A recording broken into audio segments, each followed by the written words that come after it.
روس نے یوکرین پر بڑا حملہ کیا ہے جس کے نتیجے میں کم از کم 30 افراد ہلاک اور 160 زخمی ہوئے ہیں۔ یوکرینی حکام کے مطابق روسی حملوں سے اسپتال، شاپنگ مال اور رہائشی عمارتیں تباہ ہو گئی ہیں۔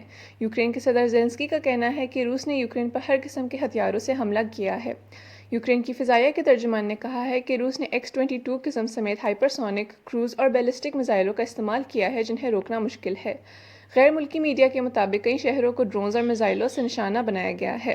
غیر ملکی میڈیا کے مطابق یوکرینی فوج کا کہنا ہے کہ روس نے 158 میزائل فائر کیے جن میں سے 114 کو تباہ کیا گیا ہے۔ دوسری جانب شاعروں کو یوکرین جنگ کے خلاف اشعار پڑھنے پر طویل عمر قید کی سزا سنا دی گئی ہے۔ غیر ملکی میڈیا کے مطابق روس کے دارالحکومت ماسکو کی ایک عدالت نے 2 روسی مردوں کو گزشتہ سال یوکرین میں جنگ کے خلاف اشعار پڑھنے کے جرم میں سزا سنائی ہے۔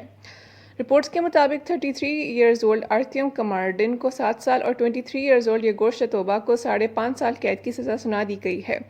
غیر ملکی میڈیا کے مطابق دونوں افراد کو قومی سلامتی کو نقصان پہنچانے اور نفرت کو ہوا دینے کے جرم میں سزا سنائی گئی تھی۔ مزید ایسی ویڈیوز دیکھنے کے لیے ہمارے چینل کو سبسکرائب کریں اور بیل آئیکن کو دبانا